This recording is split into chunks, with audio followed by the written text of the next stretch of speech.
يممنا والمدينة ترى الأنوار يممنا والمدينة ترى الأنوار واقصد حبانا بنا طه المختار واقصد حبانا بنا طه المختار يمنا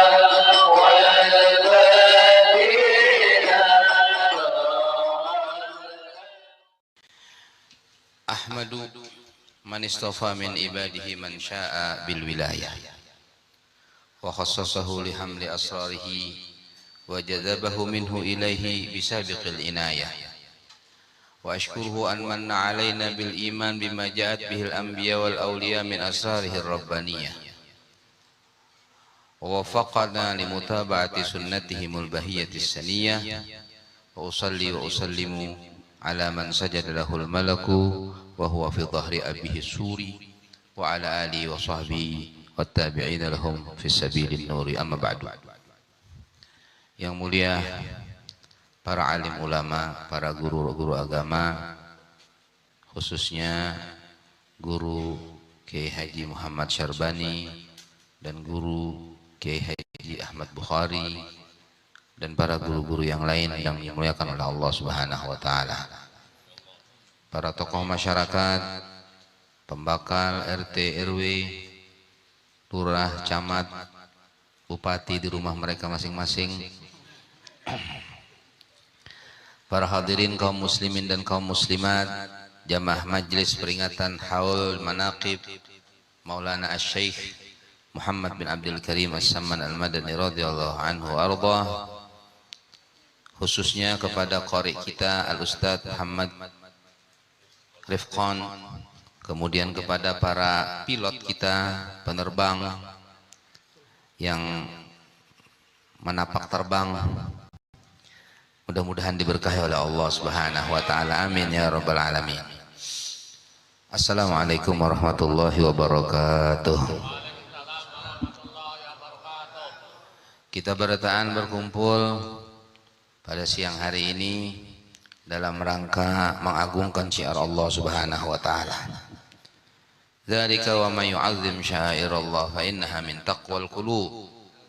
Demikianlah orang yang mengagungkan syiar-syiar Allah taala itu tanda hatinya takwa kepada Allah. Mudah-mudahan kita dijadikan hamba-hamba Allah yang bertakwa kepada Allah Subhanahu wa taala, amin ya rabbal alamin. Kenapa demikian? Bagaimana yang dibaca oleh korek kita, innalil muttaqina mafaza. Sesungguhnya bagi orang-orang yang takwa itu mendapatkan keberuntungan-keberuntungan. Hadaiqa wa a'naba. Kebun-kebun dan anggur-anggur. Wa kawaiba atraba. Nah ini kawaiba atraba, bidadari-bidadari yang cantik-cantik. Wa ka'san dihaqah, kemudian mendapatkan minuman yang menyegarkan, ila akhiril ayat. Ini adalah kemuliaan yang diberikan oleh Allah Subhanahu wa taala kepada orang-orang yang takwa di akhirat. Adapun kemuliaan yang Allah berikan kepada orang-orang yang takwa di muka bumi itu ada lagi, yaitu dengan kemudahan-kemudahan. Wa may yattaqillaha yaj'al lahu makhraja wa yarzuqhu min haitsu la yahtasib. Barang siapa yang takwa kepada Allah Subhanahu wa taala, maka dia akan mendapatkan jalan keluar dari apa aja yang menyebabkan kesulitan, kecuali kesulitan daging. Kalau kesulitan daging harus dikuit. Sayyidina Abdullah ibn Abbas radhiyallahu anhuma, beliau berkata, jikalau langit gugur, otomatis secara utak, secara akal, kada ada yang selamatnya. tapi khusus orang yang takwa kepada Allah akan selamat. Jadi walaupun langit ini runtuh, orang yang takwa kepada Allah diselamatkan oleh Allah Subhanahu wa taala. Inilah keistimewaan orang-orang yang takwa kepada Allah. Takwa yang sebenar-benarnya, bukan takwa dengan arti yang lain, yaitu takut istri tua. Itu lain lagi. Jadi kalau takwa yang itu nanti pasti ujungnya istiqomah. Istri muda kontrakan rumah. Alhamdulillah, kita bersyukur kepada Allah. Kita sama-sama berkumpul mengagungkan nikmat Allah Subhanahu wa taala yang besar. Di antara nikmat Allah adalah kita Islam dan kita beriman kepada Allah. Al-Habib Abdullah Al-Haddan mengatakan dalam qasidahnya, nahnu fi rauhatin wa rahah wa huburin wa istirahah, ni'matul Islam a'la ni'matin halat bisah. Kita dalam kenikmatan, dalam ketenangan, dalam kebahagiaan karena kita mempunyai nikmat yang paling besar, yaitu nikmat agama Islam. Dengan berkat kita menjadi orang Islam, kita selamat dunia akhirat. Amin ya rabbal alamin. Sedangkan orang-orang yang tidak Islam tidak selamat. Allah berfirman dalam Al-Quran, wa may yabtaghi ghairal islami dinan falan yuqbala min wa huwa fil akhirati minal khasirin. Barang siapa yang menjadikan agamanya bukan Islam, maka dia tidak akan diterima dan dia termasuk orang-orang yang rugi. Naudzubillah min dzalik. Kita mempunyai nikmat Islam, ditambah lagi kita menjadi umat Nabi Muhammad sallallahu alaihi wasallam, umat yang paling mulia, umat yang akan menjadi wasit, yang akan menjadi penengah di antara pertikaian umat-umat yang lain. Wa kadzalika ja'alnakum ummatan wasata litakunu syuhada'a 'alan nas wa yakunar rasulu 'alaikum syahida. Demikianlah kami jadikan kalian umat wasit yang nanti mengadili umat-umat yang lain, supaya kalian menjadi syuhada, saksi kepada manusia-manusia, yaitu umat-umat sebelum kita. Kemudian kita didukung dengan dorongan dan dukungan Nabi kita, wa yakunar rasulu alaikum syahida. Jadi Nabi Muhammad nanti yang akan membujurakan kita sallallahu alaihi wasallam. Kemudian ditambah lagi kita sudah menjadi umat Islam, kemudian menjadi umat Nabi Muhammad sallallahu alaihi wasallam, sebagus-bagus umat, semulia-mulia umat. Ditambah pulang kita menjadi ahlus sunnah wal jamaah. Di antara ciri ahlus sunnah wal jamaah apa? Baca manaqib. Di antara ciri ahlus sunnah wal jamaah bahaul. Karena kalau bukan ahlus sunnah berjamaah, ahlus sunnah wal jamaah kada bahaul. Kalau bukan ahlus sunnah wal jamaah, kada baca manaqib.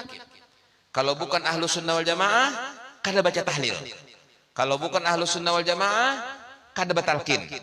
Kalau bukan ahlus sunnah wal jamaah, kada baca maulid habsyi. Kalau bukan ahlus sunnah wal jamaah, tidak baca qasidah-qasidah pujian kepada Nabi Muhammad sallallahu alaihi wasallam dan lain-lain. Maka alhamdulillah kita dijadikan ahlus sunnah wal jamaah, yang mana kita mewarisi tradisi ini dari guru-guru kita, dari orang-orang tua kita bahari. Thariqah Sammaniyah diijazahkan dari Asy-Syaikh Muhammad Zaini bin Abdul Ghani, dari Asy-Syaikh Muhammad Syarwani Abdan, dari Asy-Syaikh Ali Al-Banjari, dari Asy-Syaikh Zainuddin Sumbawa, dari Asy-Syaikh Muhammad Nawawi bin Umar Al-Bantani, dari Khalifah Haji Shahabuddin bin Syekh Muhammad Arsyad Al-Banjari, dari Maulana Syekh Muhammad Arsyad Al-Banjari, dari Muhammad bin Abdul Karim As-Samman Al-Madani. Yang mana thariqah Sammaniyah ini berasal dari thariqah Khalwatiyah. Khalwatiyah berasal dari thariqah Qadiriyah, Syekh Abdul Qadir Al-Jailani, dari Al-Imam Al-Junaid Al-Baghdadi, dari As-Sariyus Saqati, dari Ma'ruf Al-Qaraqi, dari Hubaib Al-Ajami, dari Al-Hasan Al-Basri, dari Sayyidina Ali bin Abi Thalib, dari Nabi Muhammad sallallahu alaihi wasallam, dari Jibril, dari Allah Rabbul Alamin. Itulah thariqah kita, thariqah yang agung, thariqah di mana kita berzikir kepada Allah Subhanahu wa taala. kita mempunyai jalan yang bagus. Allah Subhanahu wa taala menyebutkan tentang keutamaan daripada zikir. Allah Subhanahu wa taala berfirman, "Innamal mu'minuna alladzina idza dzukirallah wajilat qulubuhum wa idza tuliyat alaihim ayatuhu zadatuhum imana wa ala rabbihim yatawakkalun." Orang mukmin itu, orang yang beriman itu adalah ciri-cirinya apabila disebut nama Allah, hatinya takut kepada Allah. Kemudian apabila dibacakan ayat-ayat Allah, bertambah imannya kepada Allah. Dan kepada Tuhannya bertawakal. Itulah cirinya orang-orang yang sebenar-benar beriman kepada Allah Subhanahu wa taala. Dan Nabi kita Muhammad SAW bersabda, "Afdalu ma qultu ana wan nabiyyuna min qabli la ilaha illallah." Paling afdalnya yang dikatakan olehku dan nabi-nabi sebelum aku adalah la ilaha illallah. Kemudian Nabi kita Muhammad SAW diajarkan zikir oleh Allah melalui Jibril. Kemudian diajarkan kepada sahabat-sahabat, diajarkan kepada para tabi'in. Maka menjadilah thariqah itu thariqah zikir. Karena alladzina yadhkurunallah qiyaman wa qu'udan wa 'ala junubihim. Mereka adalah orang-orang hamba Allah Subhanahu wa taala yang berzikir kepada Allah Subhanahu wa taala berdiri, duduk, berabah. Karena zikir itu mudah. Berdiri boleh, duduk boleh, berabah boleh, maka zikir adalah ibadah yang paling nyaman untuk dijadikan thariqah. Sebenarnya semuanya ibadah itu jadi thariqah. Salawat bisa dijadikan thariqah. Salat thariqah. Thariqah itu artinya jalan.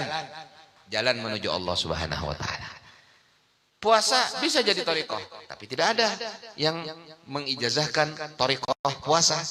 Kadada yang mengijazahkan thariqah sembahyang. Kenapa? Karena salat perlu wudu, perlu air, perlu tempat yang suci, perlu baju yang bersih, perlu awak yang bersih, tidak boleh haid dan lain sebagainya. Tapi kalau zikir mudah. Waktu perempuan haid boleh zikir, waktu perempuan nifas boleh zikir, waktu kita berada di mana saja boleh zikir kecuali dalam WC. Kalau dalam WC kita berzikirnya di hati. Nah, tapi kita minta ampun kepada Allah setelah tuntung dari WC. Apa itu? Yaitu yang diajarkan oleh Nabi kita Muhammad sallallahu alaihi wasallam. Ghufranaka ya dzal jalal. Alhamdulillahilladzi adhaba 'anil adha wa afani min ghairi haulin minni wala quwwatin. Itu doanya orang keluar dari WC. Jadi ghufranaka, minta ampun kepada Allah. Kenapa minta ampun? Karena kadang kau berzikir dengan lisan. Zikirnya cuma di dalam hati. Maka akhirnya diambillah zikir itu sebagai thariqah. Kemudian para ulama-ulama kita bahari kemudian maulah cara-cara berzikir yang bermacam-macam. Ada yang berzikir dengan la ilaha illallah, ada yang berzikir dengan Allah Allah, ada yang berzikir dengan itu adalah harfun nida. Itu artinya ya Allah. Itu artinya ya Allah.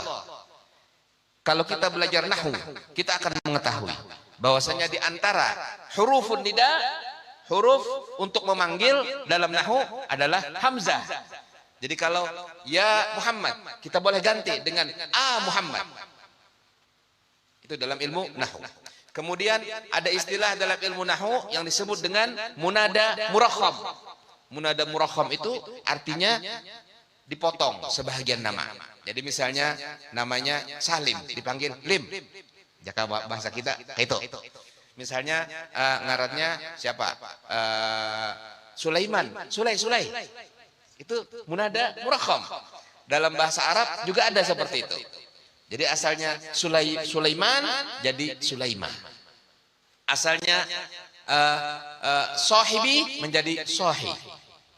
Dalam sebuah syair disebutkan sahih syamir wala tazal zakiral mauti fanisyanuhu dolalul mubin. Artinya wahai kawanku ya sahibi, tapi disingkat menjadi sahih. Itu biasa. Dalam bahasa Arab itu biasa. Ya diganti dengan hamzah. Kemudian Allahu diganti dengan hu. Huwallahu alladzi la ilaha illa huwa. Dialah Allah. Hu.